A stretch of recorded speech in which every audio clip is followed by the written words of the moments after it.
اللہ الرحمن الرحیم۔ اللہ تبارک و تعالیٰ کے پاکیزہ نام سے آغاز کرتے ہیں جو بہت مہربان نہایت رحم والا ہے۔ حدیث نمبر 675 بیان ہو رہی ہے۔ درس بخاری کا سلسلہ جاری و ساری ہے۔ حضرت جعفر بن عمرو بن امیہ رضی اللہ تعالی عنہ اپنے والد سے روایت کرتے ہیں کہ انہوں نے یہ بیان کیا کہ رسول اللہ صلی اللہ علیہ وسلم بکری کی ایک دستی دانتوں سے کھا رہے تھے، یعنی جو سامنے کا بازو کا حصہ ہوتا ہے، کیونکہ گوشت نرم ہوتا ہے اور سرکار صلی اللہ علیہ وسلم یہ بڑی رغبت سے کھایا کرتے تھے، تو دانتوں سے یعنی ڈائریکٹ اس طرح کاٹ کے آپ کھا رہے تھے۔ پھر آپ کو نماز کی طرف بلایا گیا تو آپ کھڑے ہو گئے اور چھری کو پھینک دیا۔ پھر آپ نے نماز پڑھائی اور نیا وضو نہیں کیا۔ تو یہ ایک روایت میں صراحتاً ہے بھی کہ آپ چھری سے کاٹ کاٹ کے وہ کھا رہے تھے، اور بعض اوقات سرکار یہ جیسے کہا فرمایا انہوں نے کہ ایک دستی دانتوں سے کھا رہے تھے، تو دونوں چیزیں تھیں، چھری سے ادھر گوشت ایسے ہٹا لیا جہاں سخت جمع ہوا ہے، پھر اس کے بعد دانتوں سے کھینچ کر اس کو سرکار تناول فرما رہے تھے۔ تو پہلی بات تو یہ ہے کہ بکری کا گوشت کھانا یہ سنت کریمہ ہوا، اور دوسرا دستی کا گوشت کھانا سرکار کو بہت زیادہ محبوب مرغوب تھا، کیونکہ یہ ذرا نرم ہوتا ہے اور ہضم آسانی کے ساتھ ہو جاتا ہے۔ اور طب نبوی آپ کوئی بھی کتاب اٹھا کر دیکھ لیں، ہمارے آقا صلی اللہ علیہ وسلم نے جو چیز کھائی، جو چیز پی ہے، اس میں بے شمار طبی فائدے ہیں، تو لہٰذا اگر پاسبل ہو تو پھر دستی خاص طور پر سنت کی نیت سے کھا لی جائے۔ ہم تو زبان کے چٹخاروں کے لیے کھاتے ہیں، جب اس قسم کی چیزیں کھاتے ہیں تو سنت یاد بھی نہیں ہوتی ہے، تو بہتر ہے کہ ذہن میں سنت یاد کر کے حاضر کر کے اور اس نیت سے کھائیں کہ چلو میں نبی کریم کی سنت پوری کر رہا ہوں، ذائقہ تو پھر بھی مل جائے گا اور سنت ادا ہو جائے گی۔ دوسری بات یہ ہے کہ کبھی ایسا ہوتا ہے کہ ایسی سنتیں بہت اچھی لگتی ہیں جو کھانے پینے سے متعلق ہوتی ہیں، دیگر سنن اور آداب کو انسان پورا کرنا پسند نہیں کرتا، یہ بھی ایک غلط طریقہ ہے۔ انسان کو چاہیے کہ نبی کریم صلی اللہ علیہ وسلم کی اگر وقت بھی ہے اور آپ مطلب کوئی ایسا بڑا کام نہیں کر رہے کہ ان سنن اور مستحبات میں مشغولیت سے وہ بڑا کام آپ کا متاثر ہو جائے جسے عوام الناس ہوتی ہے، تو بہت بہتر ہے کہ ان سنن پر عمل کیا جائے، یہ اچھی سعادت کی بات ہے۔ پھر آپ کو نماز کی طرف بلایا گیا، یعنی ہوتا یہ تھا کہ سرکار جیسے حجرے میں ہے تو پھر مؤذن آ کے بتاتے تھے یا رسول اللہ جماعت کا ٹائم ہو گیا، یعنی صحابہ کرام آ گئے، ٹائم تو کوئی فکس نہیں تھا، صحابہ کرام جب کثیر اذان کے بعد جمع ہو جاتے تو آ کے اطلاع دی جاتی ہے رسول اللہ کافی صحابہ آ گئے، پھر سرکار آ کے نماز پڑھا دیا کرتے تھے۔ تو جب انہوں نے کہا تو سرکار صلی اللہ علیہ وسلم کھڑے ہو گئے اور چھری کو پھینک دیا، یعنی زمین پہ ڈال دیا، پھر آپ نے نماز پڑھائی اور نیا وضو نہیں کیا، جس سے یہ ثابت ہوا اس حدیث سے کہ کھانا کھانے سے کوئی وضو نہیں ٹوٹتا ہے، اور سرکار نے نیا وضو نہیں کیا، یعنی کلی وغیرہ بھی نہیں کی، ڈائریکٹ جا کے آپ نے نماز پڑھا دی۔ اس سے بھی معلوم ہوا کہ اگر کوئی ہم نے چیز کھائی ہے اس کا تھوڑا بہت اثر اگر منہ میں رہ جائے، کلی کرنے کا موقع نہ ملے اور ہم جماعت میں کھڑے ہو جائیں تو اس سے کوئی نماز کے فساد کا تعلق نہیں ہوتا ہے، جیسے بوٹی وغیرہ پھنسی رہ گئی، یا اسی طرح چائے پی کے جیسے ہم نماز کے لیے کھڑے ہو گئے تو ہلکی ہلکی مٹھاس محسوس ہو رہی ہے زبان پر، تو اس سے کوئی نماز میں فرق نہیں پڑتا، چاہے آپ نے وہ اس کا تھوک نگل بھی لیا اندر، نہیں ٹوٹے گی نماز۔ اور اسی طرح کوئی بوٹی وغیرہ تھوک کے ساتھ مل کے یعنی چھوٹی موٹی جیسے دانتوں میں پھنس کے اندر چلی گئی تو وہ بھی معاف ہوتی ہے، اس سے نماز فاسد بہرحال نہیں ہوتی۔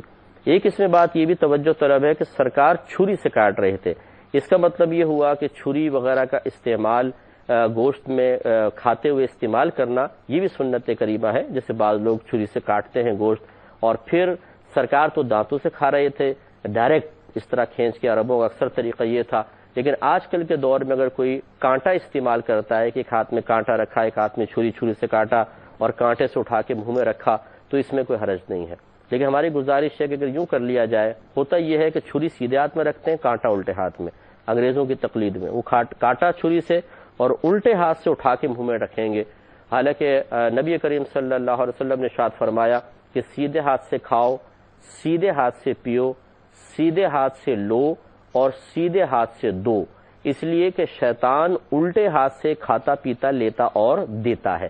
تو اس لیے گزارش یہ ہے کہ فیشن کی طرف نہ آئے، خالی لوگوں کو دکھانے کے لیے، متاثر کرنے کے لیے اپنی پوری محفل میں انفرادیت قائم کر کے ایک حظ نفس صرف مزہ حاصل کرنے کے لیے ایسا نہ کریں کہ آپ سنت کا خون کریں کہ چھری سے کاٹا اور الٹے ہاتھ سے ضرور کھانا ہے، چھری کو ادھر پکڑ لیں آپ یا چھری سے کاٹ لیں پھر سیدھے ہاتھ سے ہی کانٹا اٹھا کے اس کو کھائیں، یہی بہتر طریقہ ہے.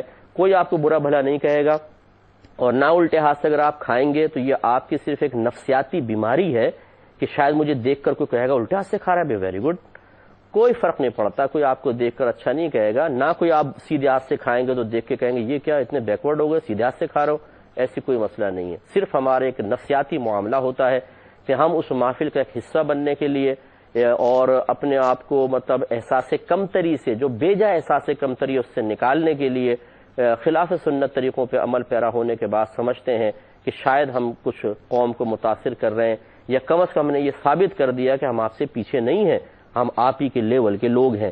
تو اس طریقے سے ہرگز نہیں کرنا چاہیے. تو آج کل کے دور میں اگر چھری کانٹا استعمال کیا جائے اس میں کوئی حرج نہیں ہے، کیونکہ ہمارے آقا صلی اللہ علیہ وسلم نے اگرچہ ہاتھ سے کھانا تناول فرمایا ہے لیکن ان چیزوں سے منع بھی تو نہیں فرمایا. یہ چیزیں اگر اس زمانے میں چمچہ یا کانٹا ایجاد ہوتا اور پھر سرکار اس کو چھوڑ دیتے اور ہاتھ سے تناول فرماتے تو شاید کوئی بات تھی، لیکن ان چیزوں کا استعمال کم از کم چھری کو تو دیکھیں ادھر سے ثابت ہوا. اور اگر یہ چمچے کانٹے اس دور میں ہوتے تو رحمت کونین صلی اللہ علیہ وسلم پھر اگر منع فرماتے تو ٹھیک ہے، ورنہ اگر نہیں منع فرمایا سرکار نے تو ان چمچوں سے یا کانٹوں سے کھانا یہ خلاف سنت نہیں کہلائے گا. جیسے میں آپ کے سامنے کرسی پہ بیٹھ کر ٹیبل پہ کتاب رکھ کر بیان کر رہا ہوں، تو کیا یہ خلاف سنت ہے کہ ہمارے آقا تو کبھی اس طرح کرسی پہ نہیں بیٹھے، کبھی آپ نے کسی کتاب کو دیکھ کر بیان نہیں کیا، کبھی آپ نے ٹیبل رکھ کے سامنے بیان نہیں کیا، تو کیا یہ خلاف سنت کہلائے گا اور میں قابل گرفت ہو جاؤں گا؟ آپ کہاں کہاں مجھے بیٹھ کے سن رہے ہیں، کوئی بستر پہ بیٹھا ہوا ہے بیڈ پہ، کوئی صوفے پہ بیٹھا ہوا ہے، کوئی ڈائننگ ٹیبل پہ بیٹھ کے سن رہا ہے، تو کیا صحابہ نے ایسا سنا تھا؟ تو آپ سب یہ خلاف سنت کام کر رہے ہیں. اس چیز کو ذرا سمجھنا چاہیے کہ ہر چیز خلاف سنت نہیں ہوتی. ترک سنت میں، خلاف سنت میں زمین آسمان کا فرق ہوتا ہے. اگر ہمارے آقا صلی اللہ علیہ وسلم نے کوئی طریقہ عمل کیا اور اس کی تلقین نہیں فرمائی، اگر آپ اس کے خلاف کرتے ہیں تو یہ صرف ترک سنت ہے، خلاف سنت نہیں ہے. ترک سنت برا نہیں ہوتا، خلاف سنت برا ہوتا ہے. خلاف سنت کا تحقق اسی وقت ہوگا کہ جب نبی کریم صلی اللہ علیہ وسلم کوئی عمل لگاتار کرتے چلے جائیں اور پھر اس کی ترغیب بھی دیں، تھوڑی بہت ہی چائے دیں لیکن عمل دائمی ہو، تو پھر وہ اختیار کرنا چاہیے. وہ خلاف سنت ہو سکتا ہے کیونکہ دوام اور استمرار سرکار کا ہے. اور یا پھر آپ نے عمل کر کے دکھایا، اس کی تلقین بڑی سختی کے ساتھ کر دی، تو اس تلقین کو یعنی سرکار کے حکم کو اب ٹالتے ہوئے اس کے خلاف کرنا، یہ خلاف سنت ضرور کہلائے گا اور قابل گرفت ہے. لیکن اب بتائیے کیا سرکار نے چمچہ سے کھانے سے منع فرمایا، کانٹے سے کھانے سے منع فرمایا، کہ یہ فرمایا کہ ضرور ہاتھ سے کھاؤ، کسی اور آلے سے نہ کھاؤ؟ نہیں. تو اب یہ پھر وہی بات میں آپ کو گزارش کروں گا، شادی بیاہ میں ہاتھ سے کھا رہے ہیں اور اگر کوئی عالم چمچہ استعمال کر رہا ہے تو اس کو طنزیہ نگاہوں سے دیکھ رہے ہیں اور اشارے کر رہے ہیں کہ دیکھو یار یہ ہے علماء کا حال، ہاتھ سے نہیں کھا سکتے تھے سنت کے مطابق. بھائی جو یہ چمچے سے اگر کھا رہا ہے تو یہ بھی ہاتھ ہی استعمال ہو رہا ہے، یہ بھی ہاتھ سے ہی کھانا کہلاتا ہے.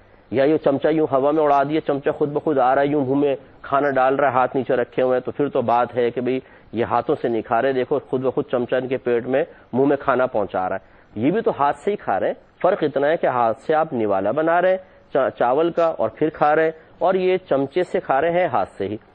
اعلیٰ درمیان میں استعمال کرنے میں کوئی حرج نہیں ہے، بلکہ بعض اوقات ایسا ہوتا ہے کہ ہاتھ سے کھانے والے کھاتے ہیں اور پھر کوئی چیز نہیں ملتی تو بس یہ وہ کسی کشن سے پہنچ دیا ہاتھ، اور کبھی کچھ حرکتیں کر رہے ہیں، کبھی ٹیشو سے صاف کر رہے ہیں، کبھی ٹیشو سے صاف کر رہے ہیں، ہاتھوں میں مرچوں کی وہ اسمیل ہو رہی ہے اور مرچیں لگ گئی ہیں، کھانے کی خوشبوئیں آ رہی ہیں، یا صابن نہیں ہے تو خالی ہاتھ میں سے دھو لیا، چکنائی لگی ہوئی ہے. پھر وہ بالوں کو دیکھا ہے وہ چادر ادر ہوتی ہے اسی سے اپنے ہاتھ پر صاف کر لیتے ہیں، اور اتنی گندی اسمیل آ رہی ہوتی ہے چادر سے کچھ انتہا نہیں. تو اس طرح کی حرکتیں قطعاً غیر مناسب ہیں. تو اس لیے بعض چیزیں ایسی ہیں. اچھا بعض یہ بھی کہہ دیتے ہیں کہ یہ تو جی انگریزوں کی سنت ہے کہ چمچے کانٹے سے کھانا. ارے بھائی انگریز کوئی آسمان سے لے کر آئے؟ یہ تو اللہ تعالیٰ نے پیدا کی ہیں چیزیں، اور خود قرآن عظیم میں ہے کہ هو الذی خلق لکم ما فی الارض جمیعا. اللہ تعالیٰ فرماتا ہے کہ زمین پر جو کچھ ہے اللہ تبارک و تعالیٰ نے اسے تمہارے نفع کے لیے پیدا کیا ہے. اس لیے چمچہ کانٹا بھی میرے اللہ نے پیدا کیا ہے اور خود اجازت دے رہا ہے کہ تمہارے نفع کے لیے استعمال کرو. اب کون منع کر سکتا ہے؟ مجھے بتائیے. ہر چیز کا اباحت، ہر چیز کے اندر جواز، ہر چیز کے اندر حلت، ہر چیز کی پاکی اصل ہے، اور یہ اس آیت سے ثابت ہے۔ پھر کوئی دلیل خصوص چاہیے ہوتی ہے کہ جو اس آیت کے عموم سے چیزوں کو باہر نکالے۔ جیسے یہ آیت تو کہہ رہی ہے کہ جو کچھ زمین پہ تمہارے لیے حلال ہے، یعنی وہ تمہارے نفع کے لیے پیدا کیا، وہ تمہارے لیے حلال ہے، تو کیا سور بھی حلال ہے کیونکہ وہ بھی زمین پہ پیدا ہوا؟ نہیں۔ کیوں؟ اس لیے کہ بھئی ایک آیت میں ممانعت آ گئی ہے، ٹھیک ہے بھئی یہ نکل گیا۔ شراب بھی زمین پر ہے، یہ بھی حلال ہونی چاہیے؟ نہیں۔ کیوں؟ بھئی قرآن میں منع کیا، چلو اچھا یہ بھی نکل گئی۔ ہر عورت ہمارے لیے حلال ہونی چاہیے؟ نہیں بھئی۔ کیوں؟ بھئی دلیل خصوص موجود ہے، خاص دلیل پہ نکاح کرنا ہوگا، اس کے بغیر عورت حلال نہیں ہوگی۔ اور بعض صورتیں تو ایسی ہیں کہ جس میں نکاح کرنے کے باوجود عورت حلال نہ ہو، جیسے محارم ہوتی ہیں، والدہ ہیں، بہن ہیں، اگر کوئی شیطان بالفرض اپنی ماں سے ایجاب و قبول کر لیتا ہے نکاح کرتا ہے، تو شریعت اس نکاح کے وجود کو ہی تسلیم نہیں کرے گی۔ تو اب اس جو عظیم ایک اجازت ہے اللہ تعالی کی طرف سے، اس کو بنیاد بنا کر اب میں آپ سے گزارش کرتا ہوں کہ اگر یہ کوئی کہتا ہے کہ جی چمچے کانٹے سے کھانا جائز نہیں، حالانکہ قرآن کی آیت تو کہہ رہی ہے کہ ہر چیز تمہارے نفع کے لیے، تو سوال پیدا ہوتا ہے کہ دلیل خصوص پیش کریں کہ جو اس کو منع کر رہی ہو اور اس عموم سے باہر نکال رہی ہو۔ ہے کوئی ایسی دلیل؟ نہیں ہے۔ جب نہیں ہے تو پھر اس سے استعمال کر سکتے ہیں۔ اگر کوئی کہے کہ دلیل خصوص شاید یہ ہے کہ سرکار صلی اللہ علیہ وسلم نے فرمایا کہ جو جس قوم سے مشابہت اختیار کرے وہ انہی میں سے ہے، اور چمچہ کانٹا جو ہے یہ انگریز استعمال کرتے تھے اس لیے ان قوموں سے مشابہت کی وجہ سے ایسا ہے، تو یہ غلط خیال ہے، یہ دلیل خصوص بننے کی صلاحیت نہیں رکھتی ہے، کیونکہ جو حدیث ہے کہ نبی کریم صلی اللہ علیہ وسلم نے فرمایا کہ جو جس قوم سے مشابہت اختیار کرے وہ انہی میں سے ہے، اس کے بارے میں اکابرین نے شرح یہ بیان فرمائی ہے کہ اس حدیث کے تحت وہ شخص آئے گا جو کسی قوم کا کوئی ایسا قومی شعار، قومی علامت اختیار کرے۔ قومی علامت اسے کہتے ہیں کہ جیسے آپ اس شخص کو دیکھیں یا اس علامت کو دیکھیں تو اس قوم کی طرف فوراً ذہن چلا جائے، اسے کہتے ہیں قومی علامت۔ تو اگر کوئی شخص کسی قوم کی قومی علامت اختیار کرے اور اس قوم کی وہ قومی علامت ایسی ہو کہ مسلمانوں میں عام نہ ہوئی ہو، ایک شرط کہ وہ کسی قوم کی قومی علامت ہو اور مسلمانوں میں عام نہ ہوئی ہو، نمبر 2 اس قوم سے محبت کی وجہ سے اس کو اختیار کیا جائے، اور نمبر 3 اس قوم سے باقاعدہ مشابہت کا قصد و ارادہ بھی ہو، تب کہیں جا کے اس حدیث کے تحت آئیں گے کہ جو جس قوم سے مشابہت اختیار کرے وہ انہی میں سے ہے۔ لہٰذا پینٹ شرٹ ایک دور میں یقیناً انگریزوں کی قومی علامت تھی کہ جب یہ بر صغیر پاک و ہند میں آئے، ہمارے اپنے لباس تھے، ہنود کے اپنے لباس تھے، یہ آتے تھے تو دور سے اگر کوئی انگریز پینٹ شرٹ پہن کر آ رہا ہے تو لوگ فوراً سمجھ جاتے تھے کہ یہ گورا صاحب آ رہا ہے، کیونکہ وہی پینٹ شرٹ پہنتے تھے۔ لیکن اب آپ دیکھیں مسلمانوں میں اتنا زیادہ پینٹ شرٹ عام ہو گئی ہے کہ اگر آج ہمارے ملک میں کوئی نوجوان پینٹ شرٹ پہن کر آ رہا ہے تو کیا ہمارے ذہن میں یہ آتا ہے کہ یہ کوئی انگریز آ رہا ہے، غیر مسلم آ رہا ہے؟ نہیں۔ کیا کسی غیر قوم کی طرف ذہن جاتا ہے؟ نہیں۔ کیا ہم پینٹ شرٹ کسی خاص قوم سے مشابہت کی وجہ سے اختیار کر رہے ہیں؟ نہیں۔ کیا ہم کسی قوم کی محبت کی وجہ سے اختیار کر رہے ہیں؟ نہیں۔ یہ ایک عام لباس بن چکا ہے۔ اب اس میں اس حدیث کی وجہ سے کوئی کراہت پیدا نہیں ہوگی۔ ہاں پینٹ شرٹ میں اگر کراہت آئے تو صرف اس وجہ سے آ سکتی ہے کہ بہت ٹائٹ پہنی ہو، آج ستر اس سے ظاہر ہو رہے ہوں، تو ایک الگ بات ہے کہ اس جہت سے، لیکن اس حدیث کے تحت نہیں آئیں گے۔ لہذا چمچہ کانٹا، پہلی بات تو یہ کہ میں کویسچن کرتا ہوں کہ یہ کس قوم کی قومی علامت ہے تو بتائیے، کہ جیسے چمچے کانٹے کو دیکھیں فوراً ایک قوم کی طرف ذہن جائے۔ انگریز خاص کوئی ایک قوم نہیں ہے، قوم یہود ہیں، نصارہ ہیں، کس کی طرف ذہن جا رہا ہے؟ کسی کی طرف ذہن نہیں جاتا، کیونکہ اور پھر مسلمانوں میں اتنا عام ہو چکا ہے، تقریباً ہر گھر میں چمچے، ہر گھر میں کانٹے، اور جب ہم کھا رہے ہوتے ہیں تو کیا ہم کسی قوم سے مشابہت کا قصد و ارادہ رکھتے ہیں کسی قوم کی محبت کی وجہ سے؟ نہیں، آسانی اور سہولت کے لیے۔ اس لیے سمجھانا یہی مقصود ہے۔ میرے آقا صلی اللہ علیہ وسلم نے خود بکری کھاتے ہوئے چھری کا ایک ذریعے اور سبب کا استعمال فرمایا، ورنہ ڈائریکٹ دانتوں سے بھی کھا سکتے تھے، آپ ہاتھ سے بھی توڑ کے کھا سکتے تھے گوشت، لیکن ہمارے سرکار نے چھری استعمال فرمائی۔ تو آج کل کے دور کے تقاضے کے مطابق اگر جدید آلات کو کوئی استعمال کر رہا ہے تو اس میں کوئی حرج نہیں ہے۔ ہاں یہ الگ بات ہے، اس کا کوئی انکار نہیں کر سکتا کہ ہاتھ سے کھانے کے طبی فائدے الگ ہوتے ہیں، لیکن بعض اوقات ایسا ہوتا ہے، بعضوں کی یہاں جو یہ ناخن کے پیچھے کی کھال ہے یہ اکھڑتی ہے، سردیوں میں خاص طور پر۔ اب اگر وہ کھانے میں ہاتھ ڈالتے ہیں تو شدید قسم کی مرچیں لگتی ہیں اور وہ حرج میں مبتلا ہو جاتے ہیں۔ ایسے لوگ جو ہیں اگر وہ چمچے سے کھا رہے ہوں تو پھر ان کے لیے تو بالکل کوئی مسئلہ ہی نہیں ہے. اور یہ میں آپ کو عرض کر دوں جو ہاتھوں سے کھانے پر قادر ہو اس کے باوجود چمچے کانٹے سے کھائے تو اس میں کراہت تک نہیں ہے, کراہت تنزیہہ بھی اس کو نہیں کہیں گے, کوئی حرج نہیں ہے, کیونکہ یہ صرف خلاف اولا زیادہ سے زیادہ کہلائے گا مستحب کا ترک. اس لیے ان چیزوں پہ زیادہ زور نہ دیا جائے. اگر پوری شادی کے ہال میں سب چمچے سے کھا رہے ہیں اور آپ ہاتھ سے کھا رہے ہیں تو کوئی یہ کمال آپ نہیں کر رہے کہ آپ یہ سوچیں کہ میں ان سب سے افضل ہو گیا ہوں کیونکہ میں ہاتھ سے کھا رہا ہوں اور یہ سب چمچے سے کھا رہے ہیں. وہ بھی ہاتھ سے ہی کھا رہے ہیں اس لیے کہ چمچہ ہاتھ میں ہی ہوتا ہے, اور یہ کوئی مطلب بے کمالی کی بات نہیں ہے کہ آج کل کے دور کے اعتبار سے چمچہ کانٹا استعمال کیا جائے. مجھے امید ہے کہ اتنی لمبی جو میں نے تفصیل سمجھائی شاید اگر کوئی سنے تو اس کی سمجھ میں ضرور آ جائے گی. باب من کانا, اگلے باب کی طرف چلتے ہیں. باب من کانا فی حاجت اہلہ فاقیمت الصلاۃ فخرج, یعنی باب یہ ہے کہ جو شخص, اس شخص کا باب کہ جو اپنے گھر والوں کی ضرورت میں ان کے کام کاج میں مشغول ہو, فاقیمت الصلاۃ پھر نماز قائم کی جائے یا نماز کی اقامت کہی جائے, فخرج تو پھر وہ اس نماز کے لیے نکلے. بڑی پیاری حدیث ہے, 676 نمبر حدیث پاک ہے. حضرت ابراہیم الاسود سے روایت کرتے ہیں, انہوں نے کہا کہ میں نے سیدہ عائشہ صدیقہ رضی اللہ تعالی عنہا سے سوال کیا کہ نبی کریم صلی اللہ علیہ وسلم گھر میں کیا کرتے تھے, تو میری والدہ سیدہ عائشہ صدیقہ رضی اللہ تعالی عنہا نے ارشاد فرمایا کہ آپ گھر کے کام کاج اور گھر والوں کی خدمت میں مشغول ہوتے تھے. میں لفظ پڑھ کے سنا دیتا ہوں. قالت, آپ نے فرمایا, کانا یکونو فی محنتی اہلہ, آپ اپنے گھر والوں کے کام کاج میں مصروف ہوتے تھے. تعنی, سیدہ عائشہ صدیقہ رضی اللہ تعالی نے مراد لیا ہے خدمتا اہلہ, یعنی اپنے گھر والوں کی خدمت میں مشغول ہوتے تھے. لفظ خدمت استعمال کیا ہے میری والدہ سیدہ عائشہ صدیقہ رضی اللہ تعالی عنہا نے. اور پھر جب نماز کا وقت آتا تو نماز کی طرف چلے جاتے. تو یہ کتنا پیارا طریقہ کار ہے. صحابہ کرام نے سیدہ عائشہ صدیقہ رضی اللہ تعالی عنہا سے پوچھا کہ سرکار گھر میں کیا کرتے تھے, تو اس کا مطلب ہے نماز بھی پڑھتے ہیں, اذکار الہیہ بھی کرتے ہیں, لیکن پوچھنے کا مقصد صحابہ کا یہی تھا کہ گھر میں اس کے علاوہ, عبادات کے علاوہ کیا سرکار کا طریقہ کار تھا. تو میری والدہ سیدہ عائشہ صدیقہ رضی اللہ تعالی عنہ نے بیان فرمایا کہ وہ گھر والوں کی خدمت میں مشغول ہوتے تھے, ان کے کام کر لیا کرتے تھے. مثلا اگر خادم تھک جاتا تو میرے آقا کبھی کبھی اس کے ساتھ چکی پیسنے میں مدد کر دیا کرتے تھے. جانور, یہ کوئی چارہ وغیرہ کا مسئلہ ہو گیا, گھر کا سودا سلف سرکار لے کر آتے تھے. بعض اوقات اپنے کپڑوں میں پیوند لگا لیا کرتے تھے. اس طرح سرکار گھر کے کام بھی کیا کرتے تھے. اس سے معلوم یہ ہوا کہ جو مرد حضرات ہیں یہ, ان کے بارے میں یہ سوچنا, مطلب یہ مرد حضرات یہ سوچیں کہ گھر کا کام صرف عورت کا ہی کام ہے اور میں اگر گھر کے تھوڑے سے کام میں بھی ہاتھ لگاؤں گا تو میری عزت گھٹ کر بہت کم ہو جائے گی, یہ جہالت کی بات ہے اور غلط بات ہے. یہ عظیم لوگوں کا کام ہے کہ اپنے گھر والوں کے ساتھ تھوڑا بہت ہاتھ بٹا دینا.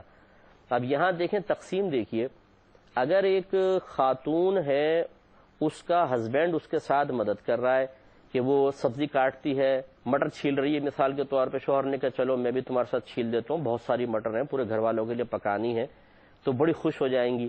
اچھا, اس نے پالک ساتھ میں کاٹ دیا, اس نے گندے برتن اٹھا کے سنک میں رکھ دیے, یا شوہر نے 2-4 برتن دھو کے ہی رکھ دیے, تو بہت خوش کہ دیکھو میرا شوہر کتنا اچھا ہے, کتنا میرے ساتھ کوآپریٹ کر رہا ہے. اچھا, اب بیٹے کی شادی کی, اگر بیٹا بہو کے ساتھ مل کے اس طرح کام کر لے تو فوراً ماں کہے گی دیکھا اس نے ایسے تعویذ کر دیے, کمبخت مٹر چھلوا رہا تھا اس کے ساتھ بیٹھ کر, میں نے اپنی آنکھوں سے دیکھا, برتن دھو رہا ہے, برتن دھلوا رہی ہے وہ.